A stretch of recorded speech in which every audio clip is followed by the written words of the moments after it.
Hello good morning my students. प्यारे बच्चों, हमने लास्ट वीडियोस में सिंपल सेंटेंस के बारे में काफ़ी कुछ बताया।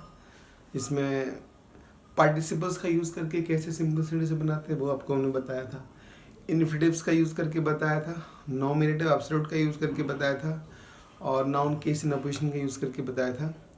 तो उसी टॉपिक को आगे बढ़ाते हुए अगला जो यू हाउ टू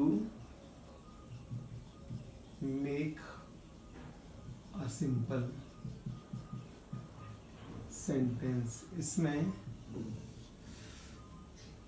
पांचवा पॉइंट आप देखोगे फिफ्थ टाइप क्या होगी ना। आई थिंक प्रेडिशंस का यूज करके मैंने बता दिया था। ओके, तो इट्स द सिक्स्थ। ओके, ये है बाय यूजिंग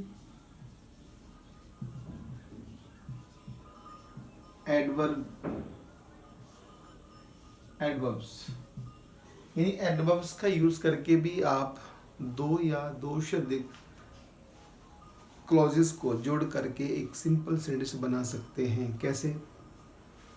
सबसे पहले आपको ये एडवर्ब समझना होगा, ठीक है। तो एडवर्ब्स वो शब्द होते हैं जो वर्ब को क्वालिफाई करते हैं और आमतौर पर आप देख सकते हो कहाँ, कैसे, है ना, कब आदि का आंसर होता है ये। तो कई बार इसमें जैसे आप देख सकते हो, जैसे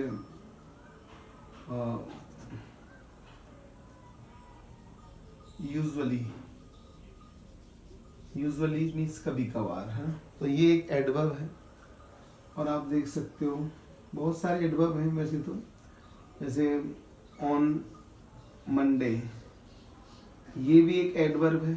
ऑन मंडे भी एक एडवर्ब है, एडवर्ब ऑफ टाइम, है ना।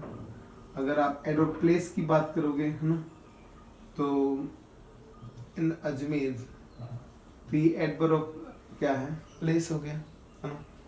अगर आप देखोगे जैसे क्विकली, ये भी एक एडवर्ब है ना। आमतौर पर जिनमें एल वाई आता है वो सारे एडवर्ब हैं। तो ऐसे एडवर्ब्स वैसे कितने प्रकार के होते हैं, 9 टाइप के होते हैं, ठीक है। अब इनको कई बार जितना कोई इनके बारे में ज़्यादा जानता होगा, एडवर्ब्स के बारे में जितना जानता होगा, उसी आधार पर आप इनको यूज़ कर सकते हैं ना। लेकिन मैं बता दूं, ज़्यादातर जो यूज़ होगा वो अक्सर करके ना, मोस्ट यूज जो होगा ना, मोस्टली जो यूज़ होगा वो एल वाई वाले होंगे, ठीक है। आपको ये देखना है। जैसे एग्जाम्पल देखते हैं, करना क्या है, एग्जाम्पल देखो आप, है ना। My brother goes to temple. My brother goes to temple. He is very regular. वो बहुत ही रेगुलर है ना। तो रेगुलरली आप कर सकते हो, वेरी रेगुलरली यूज कर सकते हो ना। तो क्या होगा, my brother very regularly goes to temple. अब आपने जो सेंटेंस बनाया है ये आपका सिंपल सेंटेंस हो गया है ना। ओके, तो यहाँ पर रेगुलर को हमने क्या बना दिया, रेगुलरली। ओके, और एग्जांपल देखो, he bought a new car. he bought a new car और it was Monday। तो यहाँ मंडे को आप यूज कर सकते हो, तो क्या बनेगा, he bought a new car on Monday,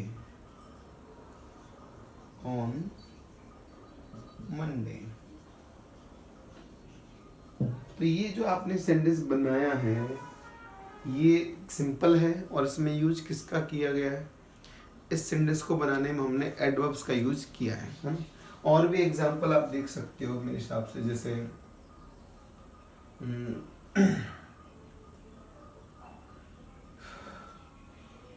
he speaks Hindi, he is slow. तो यहाँ पर स्लो जो है उसको हम एडजेक्टिव को क्या कर सकते हैं, एडवर्ब बना सकते हैं। तो बनेगा ही स्लोली स्पीक्स हिंदी। ठीक है, एल वाई को यूज करके हमने बना दिया। ओके, वैसे आपको मैं, अगर आप चाहते हो कि नहीं सर थोड़ा कंसेप्ट और क्लियर कराओ किसकी, एडवर्ब्स की, तो एडवर्ब्स की बात करेंगे हम। ठीक है, तो मैंने अभी आपको बताए थे 8-9 प्रकार के होते हैं। कई बार वो 8 प्रकार के भी होते हैं और 9 प्रकार के भी होते हैं। चलो मैं थोड़ा सा इसके बारे में आपको डिटेल्ड बता देता हूँ। आप भी ये सोचोगे कि सर ने एडवर्ब के बारे में बताया नहीं। ठीक है, तो हम एडवर्ब ऑफ टाइम की बात करेंगे, है ना। तो जैसे आपने देखा है जो कब का आंसर होगा, है ना, कब का जो आंसर होगा वही क्या है, एडवर्ब टाइम होगा। अगर आप देखोगे ऑफ प्लेस, है ना, तो ये कहाँ का जो आंसर होगा वही क्या होगा आपका, बोलो, एडवर्ब प्लेस हो जाएगा। और जैसे अगर क्यों ऑफ, है ना, रीजन, कारण वाले हो जाएंगे। क्यों का जवाब जो होगा वो हो जाएगा, क्यों का जवाब हो जाएगा। और adverb of manner, of manner में अभी आपने देखा, मतलब एक तरह से कैसे का आंसर हो जाएगा। जैसे अभी आपने देखा था स्लोली, तो ये मैनर में आता है। रीजन में आपको रीजन में क्या करोगे,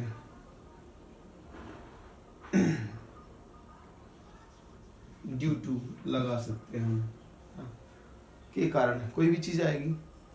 और ऑफ प्लेस में अगर हम बात करेंगे, जैसे अभी हमने कहा था इन जयपुर, और जयपुर एक प्लेस है।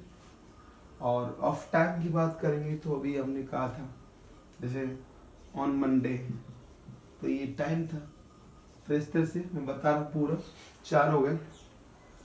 5वां जो होगा वो होगा कंडीशन वाला, ऑफ, है ना, कंडीशन शर्त वाले होते हैं, मतलब यदि वाली बात आती है उसमें।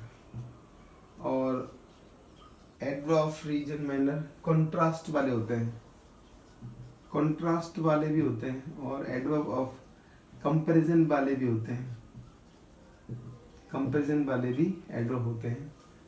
3 और 3 से 7, और एक रिजल्ट वाले भी होते हैं। ठीक है, इस तरह से 8 हो गए। तो ये जितने भी एडवर्ब हैं उनका यूज करके आपको क्या कर सकते हो, एक सिंपल सेंटेंस का निर्माण कर सकते हो। ठीक है, एग्जाम्पल अभी मैंने पहले भी दिए थे, आप और भी देख सकते हो। ठीक है, एक वीडियो हम बच्चों, एक वीडियो स्पेशली हम एग्जाम्पल्स पर बनाएंगे। जब हमारा टॉपिक पूरा हो जाएगा तो उसके बाद हम क्या करेंगे, एक्सरसाइज करेंगे, एग्जाम्पल्स देंगे आपको, आप खुद सॉल्व करोगे, मैं भी सबको सॉल्व करके बताऊंगा। ठीक है, अगला जो तरीका रहेगा सिंपल सेंटेंस बनाने का, अगला तरीका क्या है, वो है एडजेक्टिव का यूज करके बनाना। ओके, एडजेक्टिव का यूज करके भी आप क्या बना सकते हो, सिंपल सेंटेंस बना सकते हो बाय यूजिंग एडजेक्टिव्स। एडजेक्टिव्स का यूज करके भी आप बना सकते हो। अब एडजेक्टिव तो आप जानते हो, ये सारे विशेषण शब्द होते हैं। ठीक है, और विशेषण शब्द होते हैं, अक्सर करके आपको मिलेगा कैसे, कैसा, कैसा का जो है आंसर वो एडजेक्टिव होगा। जैसे ब्लैक है ना, ब्लू है, ये एडजेक्टिव है। तो अगर आप एडजेक्टिव के बारे में ज़्यादा जानना चाहते हो, नॉर्मली मैंने बता दिया है कैसा, लेकिन अगर इनकी टाइप देखना चाहोगे तो हमारे पास एक एडजेक्टिव ऑफ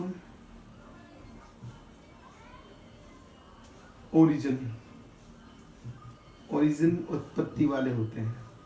जैसे भारत का है तो उत्पत्ति वाले, जैसे भारतीय, इंडियन, जिसकी उत्पत्ति इंडिया से हुई है वो इंडियन। तो इंडियन शब्द एक एडजेक्टिव है। अगर आप देखोगे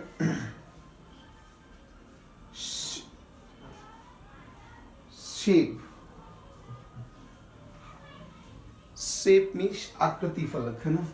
तो आकृति वाले भी क्या होते हैं भाई, आकृति वाले भी एडजेक्टिव होते हैं। जैसे आप कह सकते हो ट्रायंगुलर, ट्रायंगुलर मतलब त्रिभुजाकार, आकृति वाले, त्रिभुज आकार है ना, वृत्ताकार, आयताकार ऐसे होते हैं। और एक होता है एज वाले, एज वाले मतलब आयु, युग, जैसे ओल्ड, न्यू है ना, नया, पुराना, एंशिएंट, ये एडजेक्टिव्स हैं। और एक होता है साइज, साइज मतलब छोटा बड़ा, साइज आकृति नहीं होती है। साइज क्या होता है, एक तरह से रूप ही है ये। जैसे स्मॉल, जैसे छोटी साइज का, लार्ज बड़ी साइज का है। एक होता है कलर वाला, कलर वाले होते हैं ना, जैसे रंग वाले ना, जैसे ब्लैक और जैसे ब्लू। मतलब आपकी राय के अकॉर्डिंग ना, जैसे अच्छा है, बुरा है, आप कह सकते गुड है, बैड है आदि है ना। एक हमने आप देखा मटेरियल वाले होते हैं, मटेरियल है ना, मतलब तत्व वाले, धातु वाले, द्रव्य कह सकते हो आप इसको, जैसे गोल्ड है ना, तो गोल्ड से क्या बोलेंगे, गोल्डन, ठीक है। और एक होता है जैसे आइवरी, हाथी दांत के रंग का, ऐसे तो धातु से है। और एक होता है अपने पास पर्पस, पर्पस का मतलब उद्देश्य के लिए। जैसे मान ले आपने जूते हैं तो उद्देश्य क्या है, जैसे आप कह सकते हो रनिंग शूज, रनिंग शूज, तो जो जूते हैं उनका उद्देश्य रनिंग के लिए है ना। आप कह सकते हो और भी है ना, जैसे टेनिस बॉल है ना, कह सकते हो टेनिस बॉल कह सकते हो। तो जो बॉल है उसका प्ले उद्देश्य क्या है, टेनिस खेलने के लिए। तो प्यारे बच्चों ये एडजेक्टिव्स हैं और इनका ये सीक्वेंस भी होता है एक तरह से ना, ये याद रखना होगा आप लोगों को। 1 2 3 4 5 6 7 8 8 प्रकार के एडजेक्टिव्स मैंने देखे हैं इसमें, आपको बता दिए। तो इनका यूज करके भी आप क्या कर सकते हो, सिंपल सेंटेंस बना सकते हो। कैसे बनाएंगे ये आप देखो है ना। एग्जाम्पल देते हैं आपको।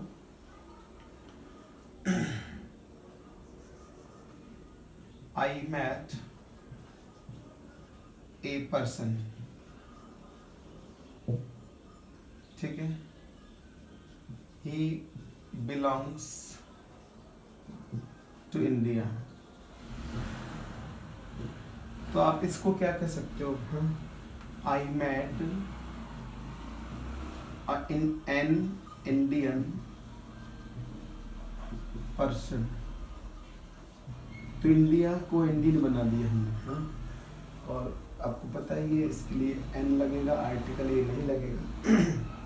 और आप दे सकते हो एग्जाम्पल है ये सारे। he bought a car, its color is black, है ना। तो ये ब्लैक जो एडजेक्टिव है इसको आप यूज इसमें कर सकते हो, तो क्या बनेगा, he bought a black car। तो यहाँ पर ब्लैक कार हो गया, यानी ये ब्लैक जो था वो एडजेक्टिव था। तो आप एडजेक्टिव का प्रयोग करके भी सिंपल सेंटेंस बना सकते हो, ठीक है। ये सारी बात आपको मैं बता दी। तो प्यारे बच्चों, आई थिंक आपको ये बात समझ में आई होगी कि किस तरह से हम सिंपल सेंटेंस को बनाते हैं, ठीक है।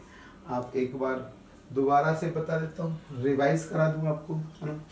हमने बताया था कि क्लॉजेस जो होते हैं वो क्या होते हैं, क्लॉजेस के बारे में बताया था कि शब्दों का हुआ है समूह जिसमें एक सब्जेक्ट और प्रेडिकेट हो, वो क्लॉज कहलाता है। क्लॉज दो प्रकार के होते हैं, मेन क्लॉज और सबऑर्डिनेट क्लॉज, ठीक है। और दोनों क्लॉजेस को जोड़ करके क्या बनेंगे, सेंटेंस बनेंगे। कैसे सेंटेंस बनेंगे, या तो सिंपल सेंटेंस बनेंगे, या कंपाउंड सेंटेंस बनेंगे, या कॉम्प्लेक्स सेंटेंस बनेंगे। हमने तीनों की बात की थी, सिंपल सेंटेंस बनाना, कंपाउंड सेंटेंस बनाना या कॉम्प्लेक्स सेंटेंस बनाना, तीनों ही जो बनाने का काम है उसे ही हम सिंथेसिस कहते हैं। तो हमारे पास 12th में 2 टॉपिक थे, क्लॉजेस और सिंथेसिस, और हम दोनों ही टॉपिक्स को मिला करके पढ़ा रहे हैं, ठीक है। ये बात समझ आई आपको। अच्छा, सिंपल सेंटेंस की बात की थी कि सिंपल सेंटेंस वो होता है जिसमें किसी प्रकार का कोई कंजंक्शन नहीं लगा होता है, या दूसरे शब्दों में आप कह सकते हो कि सिंपल सेंटेंस में किसी भी प्रकार की आप मतलब दो क्लॉज नहीं आते उसमें। सिंपल सेंटेंस में सिर्फ एक ही क्लॉज आता है, ओके। और आप क्या कह सकते हो कि इसमें सिर्फ एक ही फाइनाइट वर्ब होती है। फिर हमने बताया था कंपाउंड सेंटेंस। कंपाउंड सेंटेंस वो होता है जिसमें 2 या 2 से अधिक क्या होते हैं, मेन क्लॉजेज ही होते हैं, यानी कंपाउंड सेंटेंस में सबऑर्डिनेट क्लॉज नहीं होते हैं, ठीक है। फिर हमने बात की थी कंपाउंड सेंटेंस और किससे जुड़ते हैं, कंपाउंड सेंटेंस जो जुड़ते हैं वो कोऑर्डिनेटिंग कंजंक्शन से जुड़ते हैं, जिसमें हमने फैन वॉइस की बात की थी, फैन FANBOYS। तो तीसरा मैंने बताया था कि कॉम्प्लेक्स सेंटेंस होता है, और कॉम्प्लेक्स सेंटेंस जो होता है वो कैसा होता है, कॉम्प्लेक्स सेंटेंस में एक तो मेन क्लोज होता है और एक उसमें क्या होता है, सबऑर्डिनेट क्लोज होता है। और दूसरी बात हमने बताई थी कि फैन वॉइस के अलावा जितने कंजंक्शंस हैं उनसे जुड़ता है, ठीक है। अब उसमें भी हमने सबसे पहले क्या शुरू किया था, how to make simple sentence, simple sentence कैसे बनाते हैं। आपको रिवाइज करा रहा हूँ मैं, आप मेरे साथ बोल सकते हो। सिंपल सेंटेंस बनाने के लिए हमने सबसे पहले आपको बताया था कि पार्टिसिपल्स का यूज़ कैसे कर सकते हैं, और पार्टिसिपल्स में भी हमने बताया था कि कौन सा पार्टिसिपल कब यूज़ करेंगे। एक तो प्रेजेंट पार्टिसिपल है B1 + ING, एक पास्ट पार्टिसिपल है वर्ब की थर्ड फॉर्म, एक परफेक्ट पार्टिसिपल है जिन दोनों का निर्माण से बनता है, वो है हैविंग प्लस वर्ब की थर्ड फॉर्म, ओके। इसके बाद में हमने बताया था कि इसमें कब किसका यूज़ करते हैं। अगर कोई काम करते हुए कर रहे हो, अभी करते हुए किया है तो B1 + ING से बना देते हैं। अगर आपने कोई काम कर लिया, अभी करके कर रहे हो, तो आप हैविंग के साथ थर्ड फॉर्म लगा सकते हो। कोई काम आपने बहुत समय पहले कर लिया, फिर कोई काम कर रहे हो, तब आप इसके साथ में वर्ब की थर्ड फॉर्म से शुरू कर सकते हो। तरीका तीनों का एक जैसा है, जो जोड़ने का स्टाइल है, जोड़ने का जो पैटर्न है, वो तीनों का एक जैसा समान है, उसमें कोई चेंजेस नहीं है, ठीक है। इसके बाद में हमने आपको नाउन केस इन अपोजिशन का प्रयोग करके बताया था, जिसमें आप 2 कॉमा लगाओगे, ठीक है। तीसरा हमने नॉमिनेटिव एब्सोल्यूट के बारे में बात की थी। चौथा आपको हमने बताया था कि किस तरह से इन्फिनेटिव का प्रयोग करके भी आप बना सकते हो। इसके बाद में हमने आपको बताया था कि एडवर्ब्स का यूज़ करके बना सकते हैं, एडजेक्टिव्स का यूज़ करके बना सकते हैं, प्रीपोजिशंस का यूज़ करके बना सकते हैं। जितना प्रीपोजिशन जानोगे उतने बन जाएंगे, ठीक है। और भी कई सारे बहुत सारे तरीके हो सकते हैं, पर 12th क्लास के अकॉर्डिंग मेरे हिसाब से काफ़ी कुछ है ये। तो प्यारे बच्चों, आई थिंक आपको समझ में आया होगा। पूरा का पूरा सिंपल सेंटेंस बनाने का तरीका मैंने आपको बता दिया। अगले वीडियो में हम बात करेंगे कंपाउंड सेंटेंस कैसे बनाते हैं। आप जितने भी वीडियो देख रहे हो, आप उसमें कमेंट नहीं कर रहे हो ना, आप उसमें कमेंट करो। अगर कोई चीज़ समझ में नहीं आ रही तो आप एक तरह से मुझे सजेस्ट तो करो कम से कम। और आप वीडियोस को रेगुलर देखिए और शेयर भी करिए, सब्सक्राइबर बढ़ाइए, और it would be a great support of you to me. अगर आप सब्सक्राइबर्स बढ़ाते हो तो मेरे लिए अच्छा हो। Thank you very much, keep watching.